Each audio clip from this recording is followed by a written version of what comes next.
राज्यातील लाखो महिलांसाठी एक आनंदाची बातमी आहे।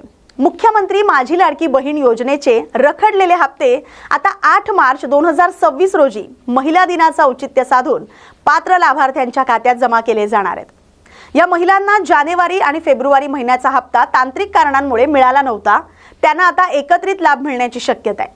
मात्र ज्यांनी अद्याप ई-केवायसी पूर्ण केलेलं नाही त्यांचे पैसे अडकू शकतात। 8 मार्चला नेमकं कोणाला लाभ मिळणार आहे जाणून घेऊया। ज्या महिलांचे अर्ज मंजूर झाले होते पण जानेवारी आणि फेब्रुवारीचे पैसे त्यांना मिळालेच नाहीत, त्यांना या तारखेला थकीत हप्त्यांसह पैसे मिळणार आहेत। केवळ बँक खाते आधारशी लिंक असलेल्या आणि कागदपत्रांची पूर्तता केलेल्या महिलांच्याच खात्यात पैसे जमा केले जाणार आहेत। ज्या महिलांच्या अर्जात त्रुटी होत्या आणि त्यांनी त्या दुरुस्त केल्या आहेत अशा महिलांना या लाभाच्या कक्षेत आणलं जाणार आहे।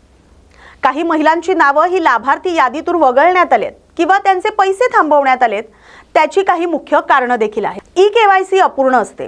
ज्या महिलांनी अद्याप ई-केवायसी पूर्ण केलेलं नाही त्यांना या योजनेचा लाभ मिळणार नाही। आधार लिंकिंग समस्या, बँक खातं आधार कार्डशी लिंक नसणं किंवा डीबीटी पर्याय सक्रिय नसणं, अर्जात बँक खातं क्रमांक किंवा मोबाईल क्रमांकात झालेली चूक, कुटुंबाचं वार्षिक उत्पन्न 2.5 लाखांपेक्षा जास्त असल्याचं आढळल्यास नाव वगळलं जाते। ई-केवायसी कशी करावी हे देखील आपण जाणून घेऊया।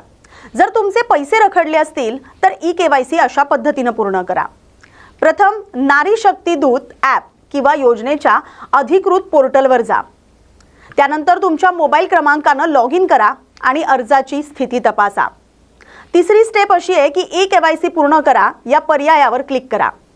तुमचा आधार क्रमांक टाका आणि लिंक केलेल्या मोबाईलवर आलेला OTP प्रविष्ट करा। त्यानंतर माहिती सबमिट केल्यानंतर तुमची ई-केवायसी प्रक्रिया पूर्ण होईल आणि सर्व रखडलेले हप्ते एकत्र दिले जातील। सरकारने लाभार्थी यादीचे फेरपडताळणी सुरू केली असून चुकीच्या पद्धतीने लाभ घेणाऱ्यांची नावं आता वगळली जात आहेत।